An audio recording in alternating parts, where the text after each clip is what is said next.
pretty good afternoon so far. We're going to now move to our keynote. This will be the final presentation. It's an amazing presentation. In this case, I can safely say we've left the best to the last. Many of you have read about polio eradication efforts done by WHO and also by Bill Gates Foundation, Bill and Melinda Gates Foundation. This afternoon we have a sort of joint presentation from first Bruce Aylward, who's going to then introduce Vince Seaman. These guys work halfway around the world collaborating to snuff it out. They want to, where's Bruce anyway? Bruce is supposed to be coming out here. They want to eradicate polio on the planet. Hey, Jack. Welcome, Bruce. Thank you. Go ahead. Ladies and gentlemen, this is polio. This is one of the most deadly, devastating diseases that mankind has ever known. But it's also a disease for which we can create a very, very different future than the lives that our parents lived and the period that we lived through ourselves.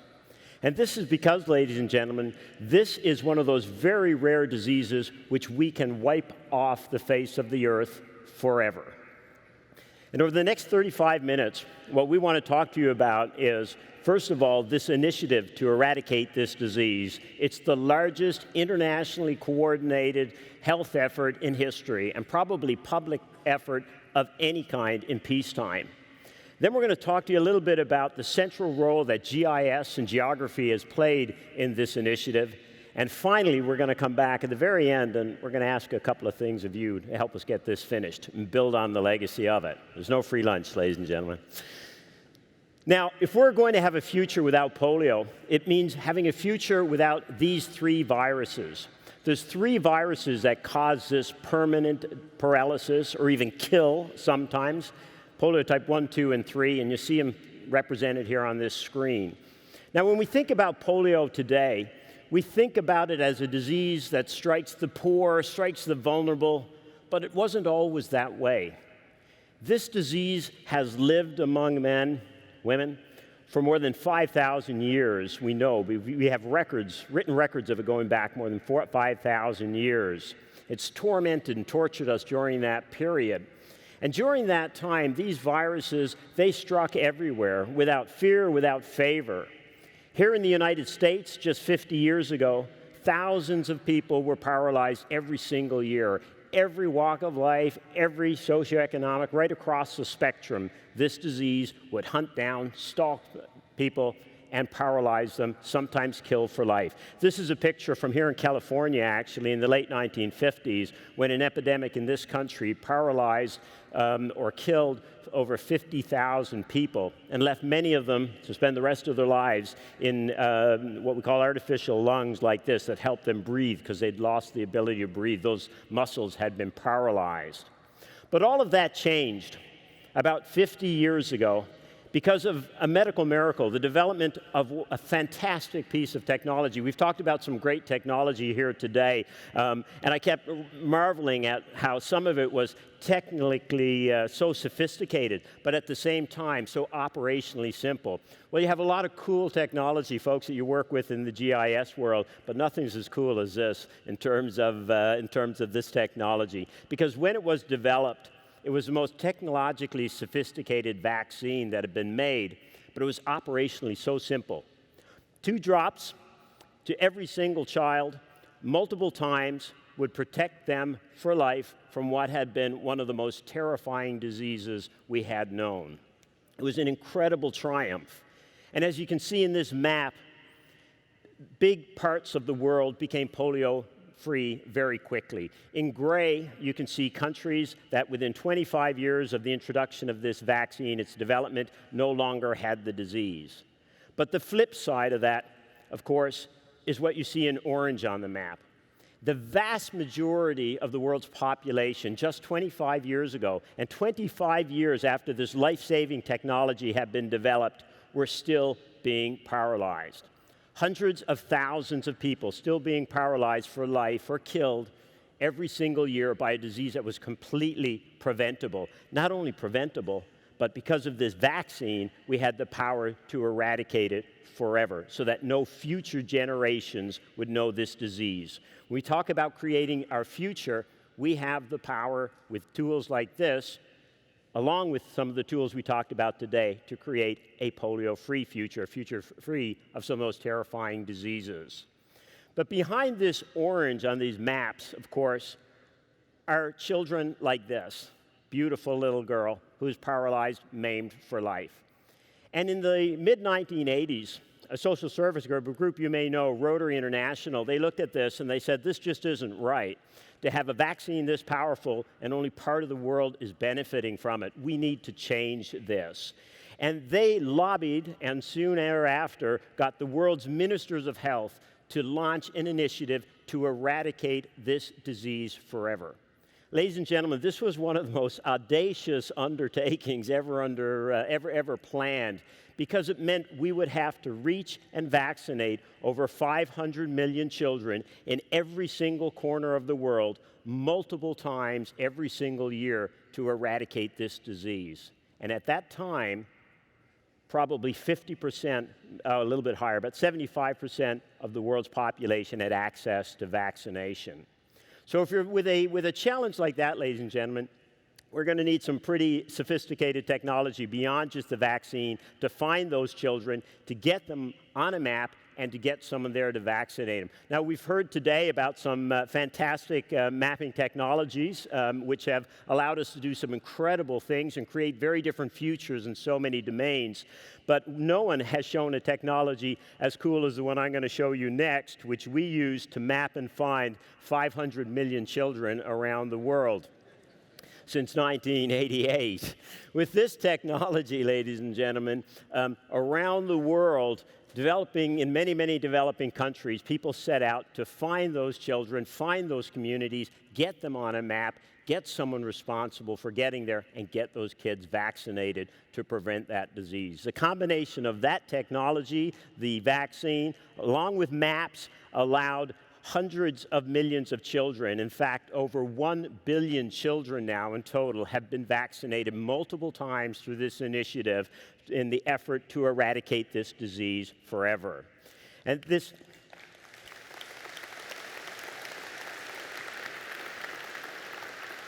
is a fantastic audience. You know, I always heard about how smart you guys were, because it's the next slide I thought you'd clap about, but you know what's coming, I guess. And this is the impact, ladies and gentlemen, of vaccinating those hundreds of millions of children.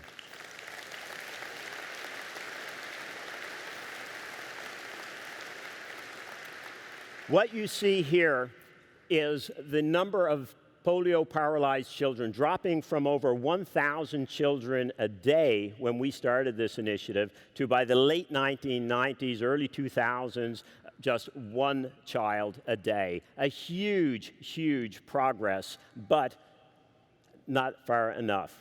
Now, along the way, ladies and gentlemen, remember I showed you those 3 polio viruses. Well, one of those 3 were eradicated by 1999. So you can imagine, by the time we got to 1999, we'd had that steep decline in cases. One of the polio viruses had disappeared, and we began to think, now it's just a matter of time to get it finished.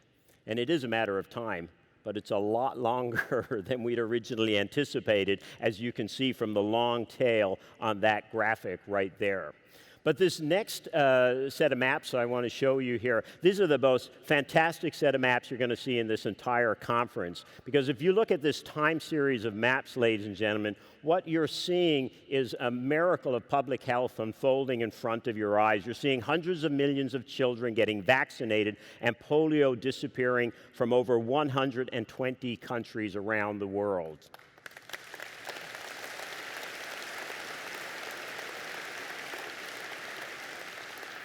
But, it's a really big but, it hasn't disappeared everywhere.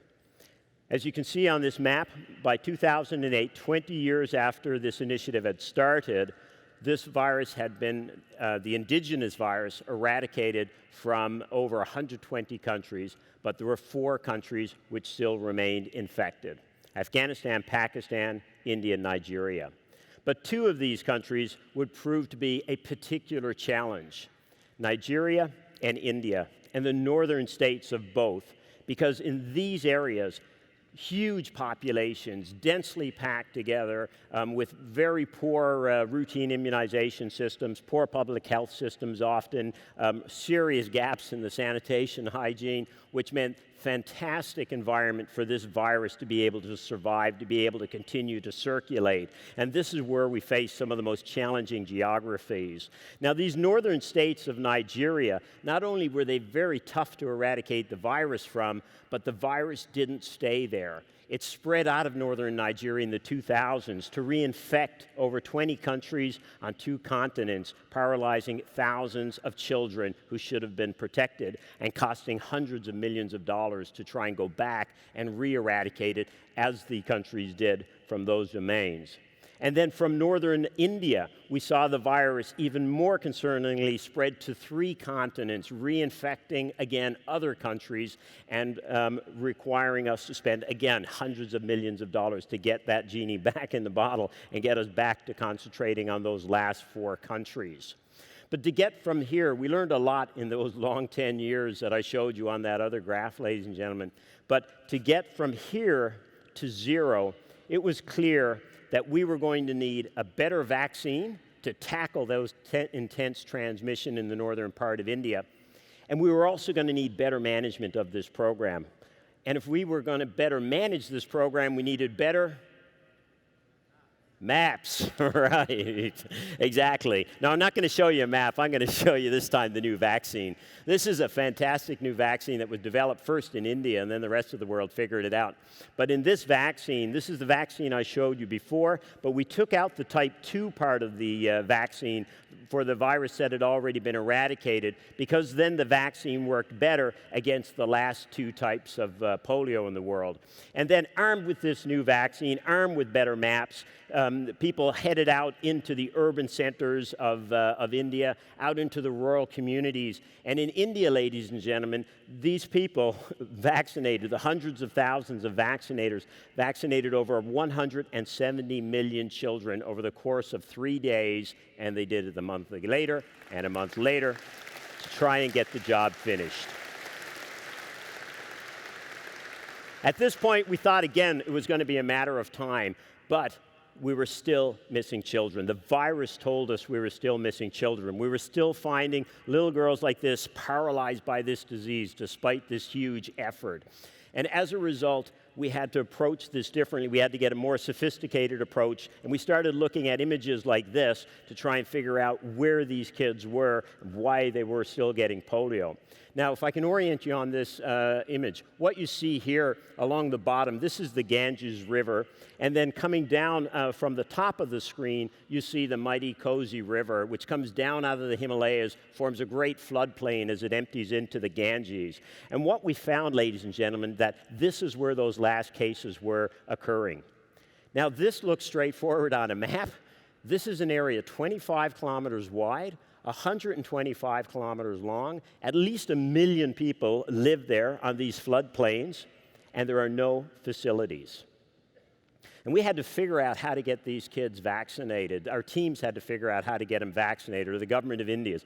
So we moved to satellite imagery to try and figure out where are the roads, what does the geography really look like there, and the topology, what does it really look like? We began trying to figure out how could we set up a system to get polio vaccine, but even more to these kids. And what we did, going back to this image and then using that satellite imagery, we're able to lay down an entire infrastructure over 50 facilities, as you see here, so that our workers, they could go out, spend 8 hours getting out to these points, and then instead of having to come back, they could stay there and then extend their reach, and with that, get out to reach every single child now, this time in India. And as a result, ladies and gentlemen, on the 13th of January 2011, this beautiful little girl became particularly famous because this is the last child that was ever paralyzed by polio in India. This is a feat we thought we'd never see. So while we were making huge progress was being made in Asia, and with the disease disappearing, as you see here, from West Bengal, if we click once more, and then from all of India. On the other side of the world, it was a very different story. This is northern Nigeria. Here, children were continued to be maimed and even killed by this virus. We were going to need new solutions, new technologies, and to stretch GIS even further if we were to get to these kids, or the people of Nigeria were to get to these kids and vaccinate them. Now, we have here today one of the people who are responsible for helping find solutions to reaching many of these kids. And with this, ladies and gentlemen, I'd like to hand over to Vince Seaman, who's going to walk you through some of what happened in northern Nigeria.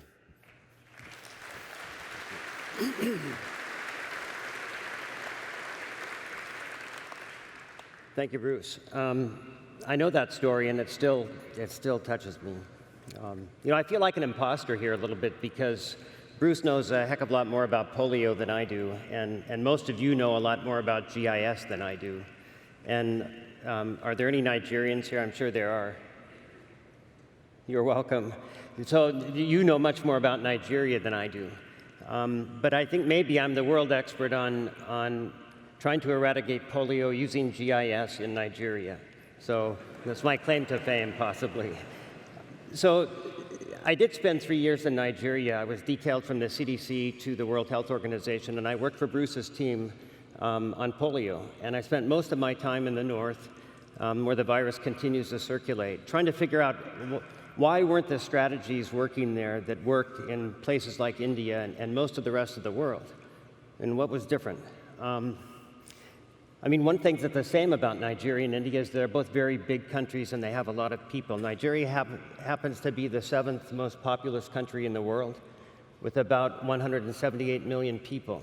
And in fact, 1 out of every 4 persons in Africa is Nigerian. So Nigeria really is a huge place with a lot of people. One of the things that's different about Nigeria and India is that Nigeria's government is decentralized. And most of the power is in the 37 states. These states are divided into local government areas, or LGAs, which have their own elected officials and have some autonomy from the states. And then these LGAs are divided into wards. And the ward is the operational unit of the polio campaign, and that's where we do most of our work. And yet we've got this really difficult government structure to work through. So how do we eradicate polio? Well, it's very simple. We just have to give 2 drops of polio vaccine to every child under 5 in a period of 4 days. Sounds simple, but just imagine trying to do that in your hometown, or San Diego, or Los Angeles.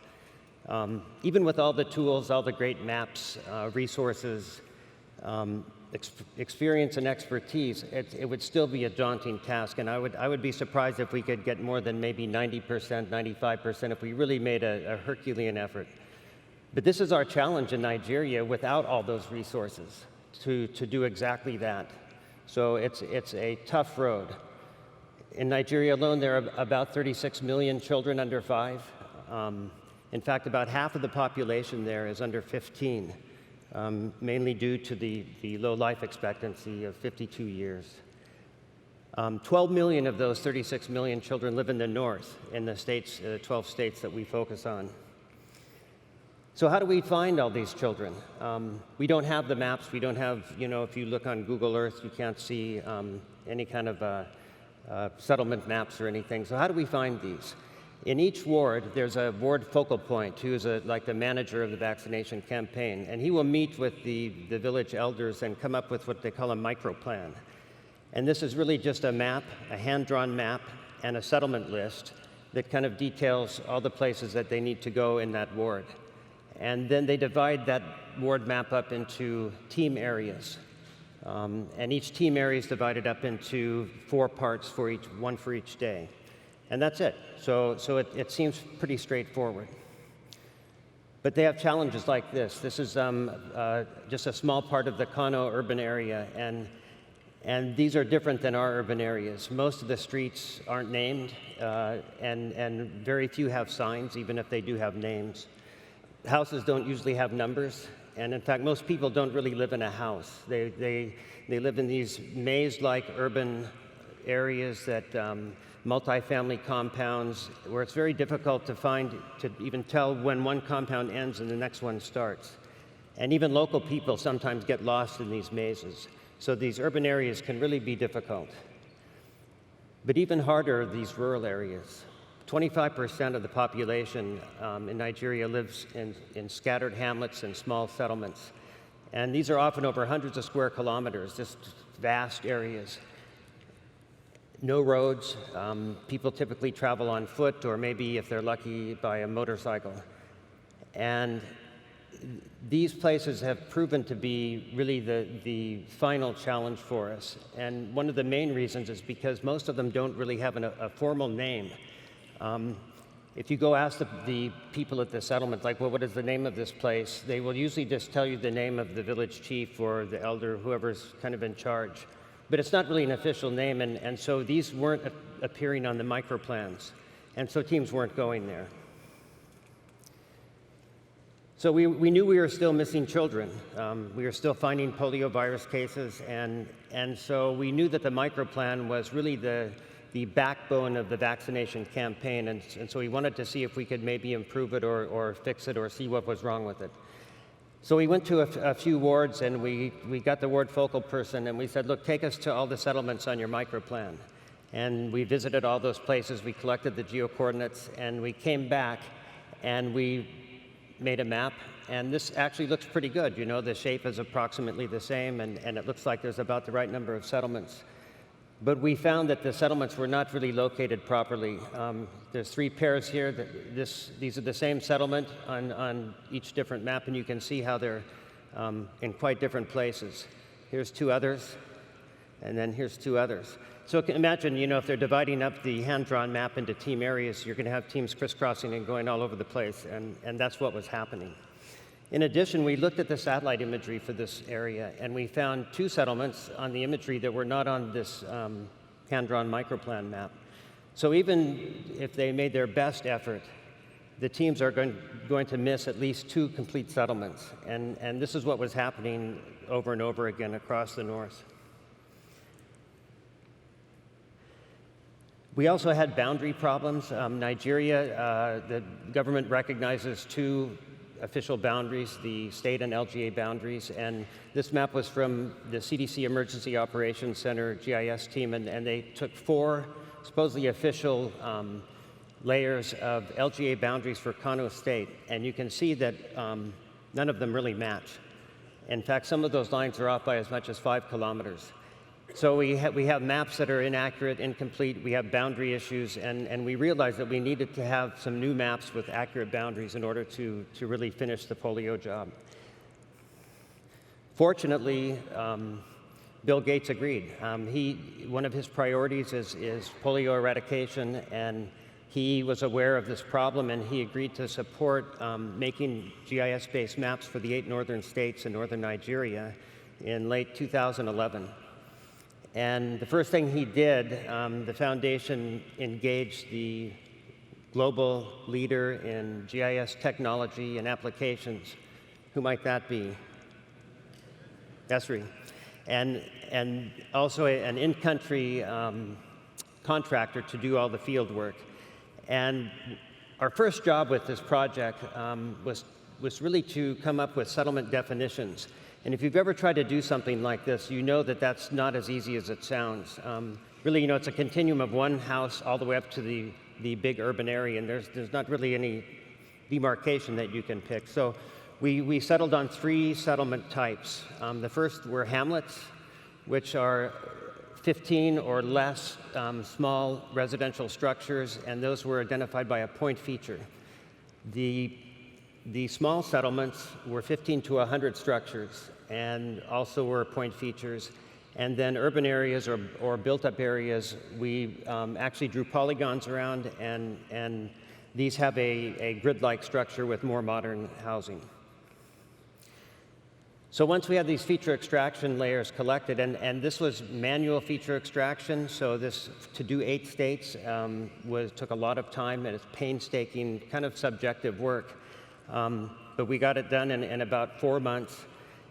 And then we sent the field teams to collect data. And they went to each built-up area and small settlement that had been identified in the feature extraction layer, and also all the settlements that were on the microplan. And we thought we would cover everything doing it that way.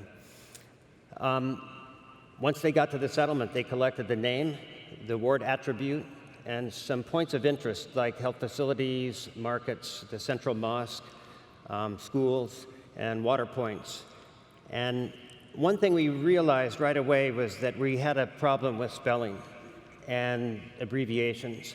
In the north in Nigeria, Hausa is the predominant language, and it's mainly a spoken language. People are mostly uneducated there, and nobody really writes. So if you ask somebody what the name is, they would say of the settlement, it's Ungor Galadima, the ward is Suburi, and the LGA is Kirikasama. And so all of you, if you just wrote that down right now, I would expect we would have many different spellings. And this is what we ended up with. And so we had actually more than 1,000 ways to spell that particular settlement combination. So once we had all the settlements collected, we basically identified every settlement that belonged to a particular ward, and then we created a ward boundary using the Thiessen polygons tool, which, if you're not familiar, it basically splits the difference between two settlements in adjacent wards. So it's a operational boundary. It's not real, but it works for us because now it gives us something we can put on a map, and we can actually show the ward focal person, this is your ward, these are your settlements, and this is where you have to go. And now we have names for those places.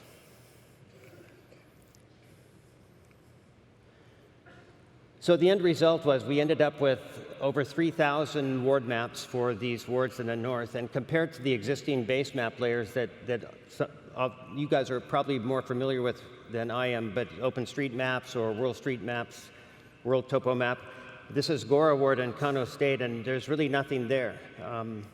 Maybe a road and a few settlement names. And this is the map for Gora Ward that we now have, and it has over 40 named settlements, over 200 hamlet points, and health facilities, schools. So we have actually the complete map for this ward. So at this point in time, we have, yeah, I think that's pretty impressive.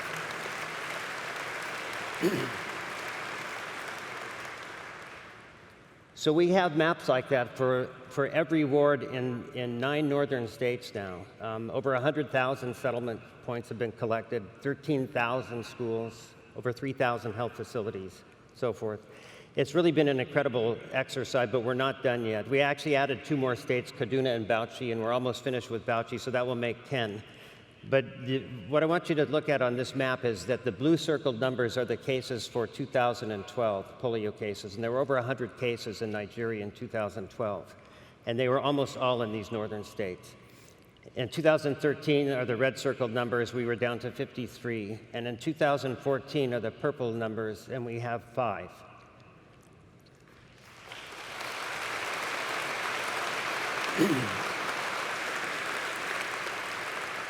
So we really feel that we are like this close, and we have just a little bit more work to do, but we have to find those last children. So, you know, we provided these good maps now for microplanning, but we also have to do one other thing. Team performance is a big problem in Nigeria. The teams are not always motivated. Sometimes they don't get paid. They don't often understand really why they're doing this. They don't have that global view, you know, that we all might have. So we decided to start tracking vaccination teams so we could see where they went and make sure that all the settlements that were supposed to be covered were covered. So each team received an Android phone with a GPS application that collected a tracking point every 2 minutes, and they would take it out and bring it back at the end of the day. And we had a person at the LGA with a laptop, and these phones would be brought back to the LGA headquarters by the ward focal person, and the tracks would be uploaded, and then we would actually show the ward focal person the tracks on a map so he could see where his teams went that day. And, you know, he knew where they were supposed to go, so this allowed him to really make intervention or discipline a team or help them find the places they needed to go. However, we found quickly that you know, for one person looking at the tracks for his ward was fine, but if the LGA supervisor wanted to see all the wards, we couldn't show him like pages and pages of these tracks. So we wanted to come up with a, you know, some sort of number or way to evaluate the coverage. So we developed the metric for geographic coverage. And for built-up areas, on the right you can see we've divided this built-up area into 50-meter grid squares. And on the left, if a track goes through a grid square, the team gets credit for visiting that place, and if they don't, it stays red. And the coverage then is the percentage of grid squares that are visited. So this is really just geographic coverage. It doesn't mean the vaccine was given, but at least we know somebody went there. More importantly, we know if somebody didn't go to a place that definitely no vaccine was given. So this really allows us to focus on the places that were missed. Small settlements are just a point feature, so we put a 75-meter buffer around those. And if a team passes through that buffer, they get credit for visiting that small settlement. And likewise for hamlets, these hamlets have a 50-meter buffer around the hamlet point, and if the hamlet is visited, or if the buffer is passed through, the hamlet gets credit for being visited. And what you see here is a hamlet area, and that's another artifact we created that if a hamlet is within 200 meters of another hamlet, we kind of grouped it into an area because we felt that they were likely connected somehow. So this is a hamlet area you see there, and the coverage would be the percentage of those that were visited. So here's just a artistic representation of what it looks like. I'll show you what it really looks like in a minute, but the blue dots would be like the tracks for days 1 through 4, and the red circles are places that haven't been visited, so we give that feedback to the ward focal point. And then on day 5, they do a mop-up where they go visit places that they think were missed. And so now you can see these places have been covered. So this was a way to utilize not only the maps that we made, the microplanning, and now tracking the vaccinators to just ensure that every place has been visited.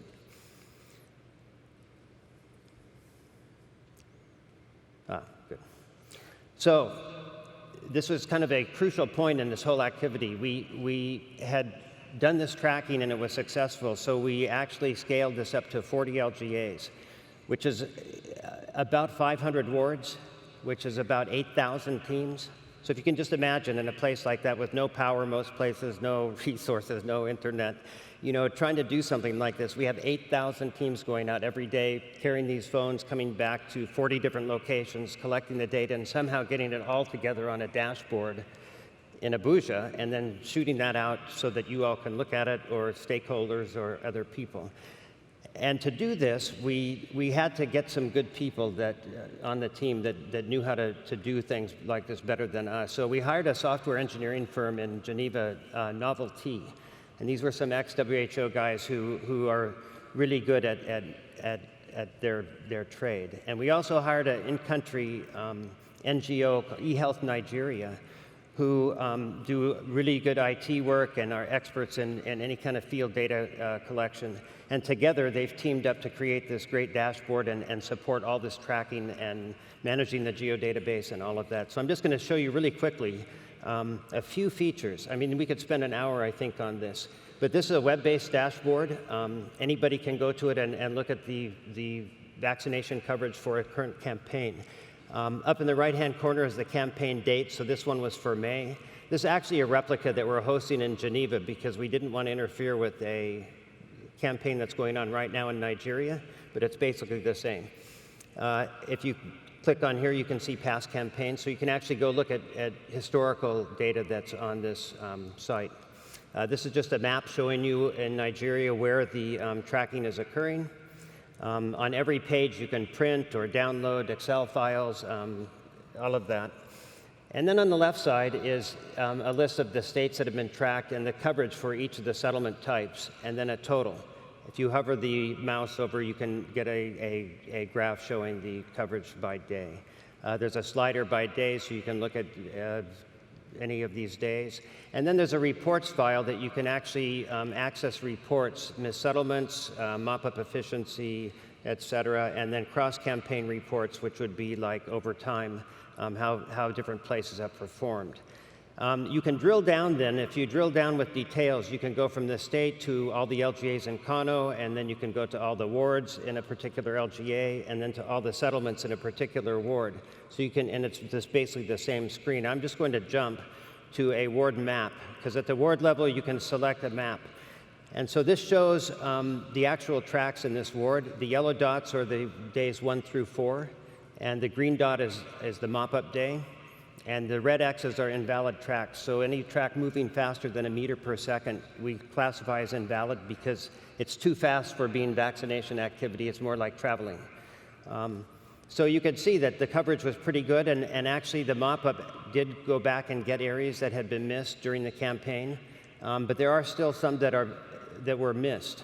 And these are typically these ones with machine names. So the computer assigns a name if we didn't collect one, and that's what is happening here. So we know that most of the places that are being missed are these small hamlets that do not have a name. Just as an aside, this looks like a really good way to map roads, because we have vaccination tracks. These are people moving to get to places, and we know the speed that they were moving. We know how many, like the heavier used places are probably bigger roads, so this would be actually a good way to map roads for this place. And you could also use this whole thing for other purposes besides vaccination. If you go to the layers, you could turn off all the tracks, turn off all the vaccine-related stuff, and just have a map of this place.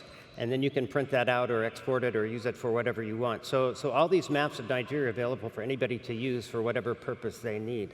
But for us, we are trying to get the job done with vaccination. So we're supposed to switch back.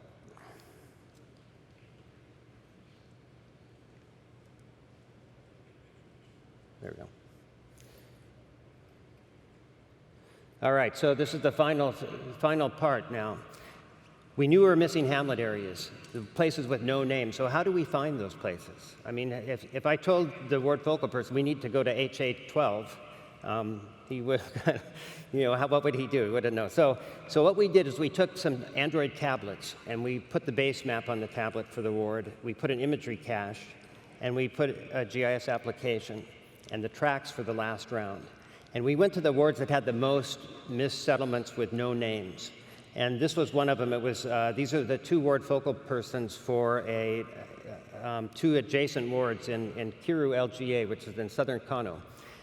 And the guy in the back, we were really going to his ward, but it bordered on the other guy, so we wanted both of them there. And he had 5 of these places. And so we told him we were going to go find these places and see what's going on there. So the guy on the left in the colorful shirt is Mahmoud, and he's a WHO consultant. He's a great GIS proponent in Nigeria. And he's showing this ward focal point, how to find the settlement on the tablet, and then how to see how far away it is. And the tablet actually shows you which direction to go, so you can actually just walk, and find it. So we knew this first settlement was about 1 kilometer away, straight ahead, and we couldn't see anything. It's hot, over like 32 Celsius. It's dry as a bone. But really, this is the best conditions in this part of the country, because in the rainy season, if we could even get through there, it'd be like a jungle, and you wouldn't be able to see anything. So we were heading forward. We knew it wasn't too far, and he was sure that there was nothing out there. And he told us, even if we do find some place, my teams would have been there because they know this area. They're from around here. And we go over the rock formation, and there it is. And he was blown away, and luckily we had vaccine. So we knew that we were prepared to help the kids here. So we send the ward focal person in first. These people have probably never seen a white person in their life, so you do want me being first contact. And so he went and explained why we were there, and we were then allowed to approach the village. And this father with his son was very suspicious. He didn't want anything to do with the vaccine, but the ward focal points, they spoke Hausa. They could speak with them and kind of explain to him why he should do this, and he agreed. And so we were able to vaccinate the child, and he's getting the finger mark, that we do to make sure that monitors would know at the end that this child was vaccinated. So we really felt good that this child is what we call a 0-dose child, which means they had never had any vaccination of any kind, and so now he's protected. So Mahmoud here is now helping them get this settlement on the Microplan. Yeah. You know, it's one child at a time. We sometimes think, oh, we have all these numbers, but really each child is a battle. So Mahmoud here is now helping the locals get their settlement on the Microplan, and we found out the name was Gidan Danarita. So we have the name on there. Everybody agrees. The ward focal point now knows where it is, and it's now on the plan. And so we explained to the villagers, like, you guys, you know, before you were not on the map. I mean, you were kind of like off the radar. People didn't know you were here. And so all the services like vaccination, like, you know, even if the government is providing, you know, fertilizer or all the other things that happen in Nigeria, you guys would be left out. And now, you know, you're on the map. So they could even order from Amazon. But I realize, you know, not only for polio, but for really the bigger picture, if you're not on the map, you know, if you're not on a map, you really don't exist. And so this was the lesson we learned there. And I'm going to turn it back over now to Bruce, who's going to finish this off, explaining how we're going to finish the polio work. That was good. Thanks. Ladies and gentlemen, 12 months ago, the stakeholders in the polio eradication program, these last few countries, and our major donors all looked at what had happened in India, and they looked at the new vaccine that we had developed over the last few years, and then they looked at the kind of data that Vince just presented to you. Now, they never had a clue what that meant, actually, but they did realize a lot more kids were getting vaccinated. And as a result, they decided, they bought in to a new polio end game plan when we could finally put a date and a price on getting the job of a polio eradication finished. So by 2018, we will try to finish the job of ensuring a future in which this disease no longer paralyzes any kid anywhere forever.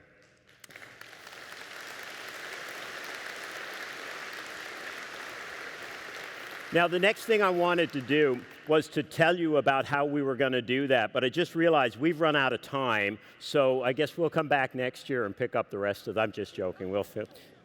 So, ladies and gentlemen, this is where we are 12 months into this new polio end game. And people bought into this new plan, ladies and gentlemen, in part because of the dream of a future without this awful disease. But they also bought into it because they realized we could map the entire world right down to the district level, right down to the village level, put every one of those 500 million kids out there on one of those maps and get someone accountable, get one of those maps into the hands of a vaccinator, get a map into the hands of a supervisor to make sure those kids got vaccinated. That's what the world bought into when it bought into that plan. So here's where we are 12 months later. You can see in the 3 polio-infected countries, we have had a bit of an upsurge in the disease. Because when I think we said polio end game, the virus heard us. And it said, we'll see about that.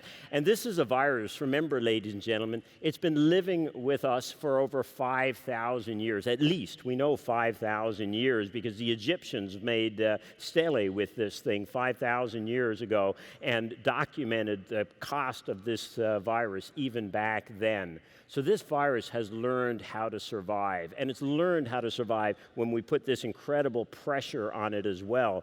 And what happened was not only did it continue to survive in those areas, but from Nigeria last year, it spread again. And it didn't spread into the neighboring countries, Indonesia or Chad. It went all the way to Somalia, one of the most difficult operating environments in the world for us. And then across the border, you can see into Cameroon as well.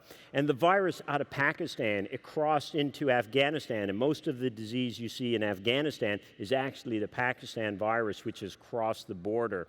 And we can tell that because we now genetically sequence every single polio virus, and we can tell not only when that virus left, but which district it probably left from so many months ago. I love telling that story, by the way, because it sounds like I'm doing the genetic sequencing home in my kitchen, when in fact that's another part of the program I hardly understand. But ladies and gentlemen, the virus from Pakistan, it not only spread into Afghanistan, but you can see it spread into the Middle East, into Syria, and then across the border into Iraq.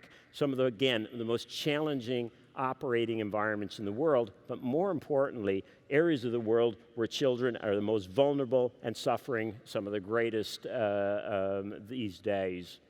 So, ladies and gentlemen, this time the world looked at this, and in contrast to the previous international spread, it said, no way, we've got to stop this virus and stop it now. And on the 5th of May, this year, the Director General of the World Health Organization declared for only the second time in history a public health emergency of international concern. And this triggered a whole range of actions to try and get this international spread under control and get us back on track to finishing the job of eradication. And this is what happened in the polio-infected countries. There was huge new demands and obligations on these countries. These are a few headlines from Pakistan, where you can see Pakistan was now responsible for ensuring that every international traveler out of the country was actually vaccinated to reduce the risk that they carried the virus with them when they left the country. This is extremely difficult, and it was not only young children had to be vaccinated, but everybody. So there were demands like this on the last few infected countries, or the countries that were exporting the virus, rather. But then at the international level, this put whole new demands on us as well. Because obviously, with these kinds of implications, where everyone had to be vaccinated against this disease, the kind of challenges that meant for travel, for trade, etc., we had to be faster, we had to be more efficient in terms of getting ahead of the virus so that we could get this thing eradicated once and for all.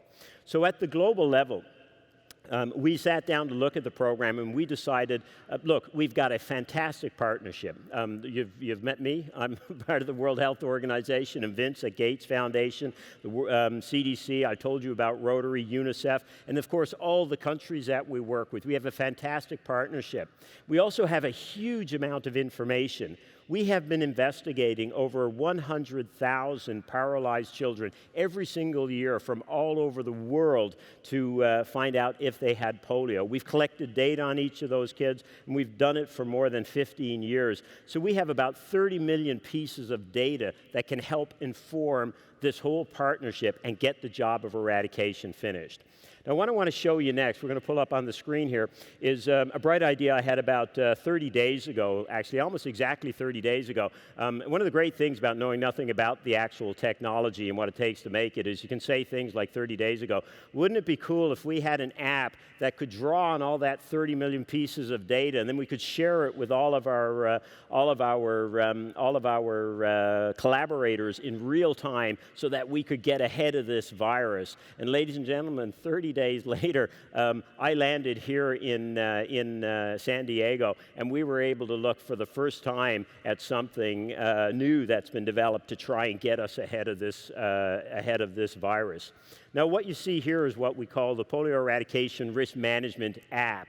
And when I landed here in San Diego, I saw something I hadn't seen before. I saw this flashing dot down here in Somalia. And when I clicked up here on wild polio viruses and this part of the app, I could go and I saw that 3 new viruses had been reported or detected, 3 new paralyzed kids in Somalia since I had gotten on the plane in London 13 hours earlier. By the time I'd landed, we had these 3 new cases. And I could click on my app now, instead of having to phone my office, and where the hell are these, and what does this mean, et cetera. I could click on, they were sick of those phone calls. So the team worked with the team here to develop this new app, so we could click on this. When I landed, I could click on this, and I could see, okay, here's this new case. Here's the date of onset, what virus we're dealing with, how old the kid is, whether there's been other cases in this area, when they last had polio campaigns in the area. So all of a sudden, we were able to draw on all the data from the program. And then we could drill down, I needed to know, okay, how big a risk is this to the global eradication program? Are we going to have to reorient the program, our resources, et cetera? The first thing I needed to know to try and assess that was, what does surveillance look like in this area? Could we be missing a lot of the disease, or are we on top of it? And green is good, cut to the chase. Yellow, not as good. And what you can see here is that our surveillance in this part of Somalia is not bad. The teams are doing a great job. They're finding paralyzed kids. Well, that's good, but then what is the vulnerability? And here we see something very different. You can see that the underlying immunization coverage in this area has been poor for many, many reasons, and as a result, we can expect this virus is going to explode again in Somalia. And remember, we're down to very, very few cases there unless we can get on top of it. This piece of data, this goes back and draws from all of our data and tells us, were there importations in the past in this area? That's what we see here. Yes, there were. And how long did they last? Well, not very long. That's a bit of good news. So if we jump on this, maybe we can shut this down. And this is important because those 4 cases you saw in Somalia, that is the biggest outbreak of polio in the world right now. That's how close we are to getting the job finished almost everywhere. So this is an international emergency. The last thing I had to look at very quickly is great. I understand where the cases are. I understand how good our surveillance is. I understand the vulnerability in this area. What are we doing about it? And this last, when I click here, I was able to see these are how many campaigns, vaccination campaigns have been done there. This is how many are going to be done over the next 6 months. And clearly, we're on track to control this last outbreak. So this new app, ladies and gentlemen, has allowed us to move into this next phase, this emergency phase of the program, where in real time we can share data from 15 years, every country in the world, right down to the district level. We can draw on all that data now with the power of GIS. We can share that right across our partnership, and within seconds, within minutes, we can have consensus on what it takes to control and finish this disease. That is an incredibly important development, and again, shows the power of GIS to help us change the future, which is what we're going to do with this disease. Now,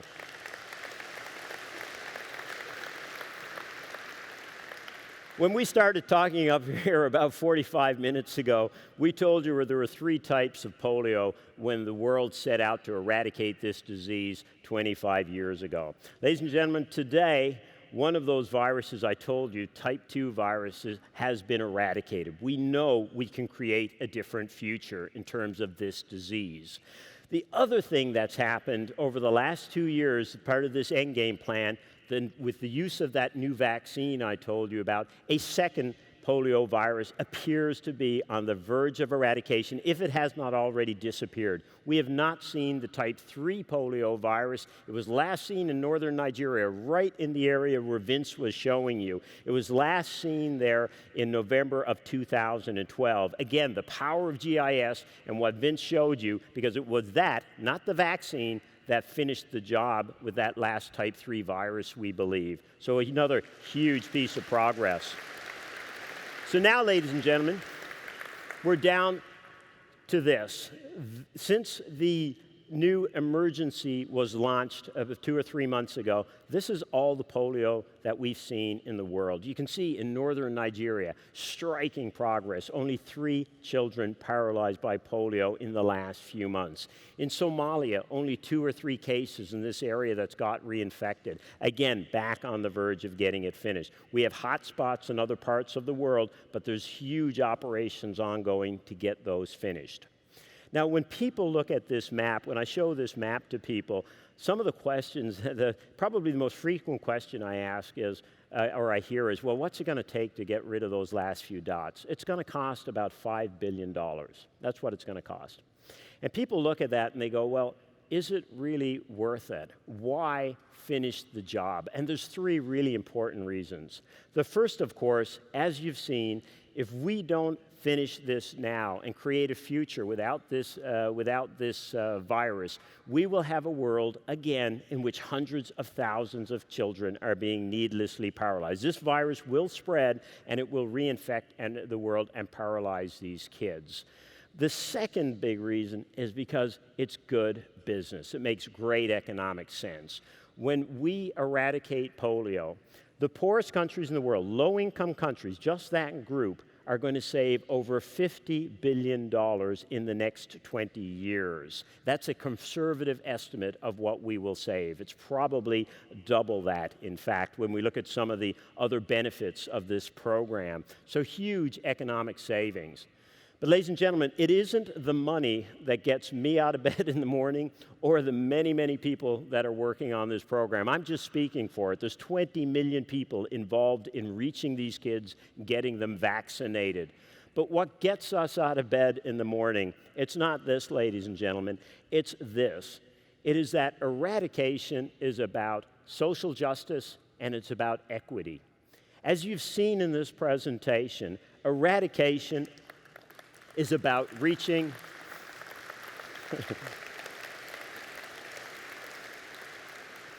This is what this initiative is all about. It's about social justice, equity. It's about reaching every single child. When we set out to eradicate this disease, when the world set out to do it, about 4 out of every 5 children were receiving some health interventions around the world, whether vaccines, whether this, whether that. That 5th child was receiving nothing. And the purpose of eradication, especially when you tackle a disease like polio, it forces you to find those children, to get those children on a map, and to get them vaccinated and create access to these kids so that they will enjoy a better future. This is what eradication is all about, and this is what gets us out of bed in the morning, and hopefully this is what will get you excited about trying to help some of these countries to get the job finished. Because, ladies and gentlemen, we aren't finished polio eradication. What you see on this graphic here is what it's going to take to get the job finished in part, but also to build on the legacy of the polio program. We have created access to that 5th child. We have created routes and maps and people that can get to every child almost on the face of the planet right now. But we're only getting to them with the oral polio vaccine. And what you see in this map is the ongoing inequities in terms of all the other great childhood vaccines that we have. If we can get those vaccines into those kids over the next few years, we will save 25 million children over the next 20 years. Ladies and gentlemen, we have the vaccines to do that. We don't have the maps, we don't have the GIS systems, we don't have the management systems to do it yet, because what we've set up for polio works, but we need something more robust if we're going to build a lasting, living legacy and a very, very different future for our kids and for the world. And this, ladies and gentlemen, is the power of GIS. Ladies and gentlemen, what we need are people to work with these countries to help them get their countries mapped, like Vince was showing you, and so that they can create access to these kids. Now, ladies and gentlemen, this is my last slide. We've spent 45 minutes of your life up here telling you about this fantastic initiative to try and eradicate polio. But I think it's been for a great cause, ladies and gentlemen. It's been a lot of your time, but this is about changing the future. Ladies and gentlemen, this is about creating a future in which one of the most terrifying diseases just 50 years ago and 25 years ago for most of the world will be eradicated forever. This is about creating a very different future. This is not about creating our future, ladies and gentlemen. This is about creating their future. And so, ladies and gentlemen, when you, the next time you tell somebody, well, what do you do? Well, I do GIS stuff, and they say, well, what's that? Ladies and gentlemen, point to a picture like that and say, this is the power of GIS. Thank you. Great. Thank you. Wait, Vince, just a moment. Are these guys heroes or what? I mean, really, they are. Jack, you're right about most things. You're wrong about that. There's a lot of other heroes in the world. You know, we're the people that talk about this work. There's 20 million people who've been part of this. They're the heroes. I think you're kind of a team of two also. We help tell their story. This year we're giving our Making a Difference award to these two gentlemen. Well, Vince, and here you go. Did you give the right one? I think I gave you the right one. Jack, thank you very much. Thank you very much. Thanks. It's wonderful. Let's hear it again. Thank you, guys.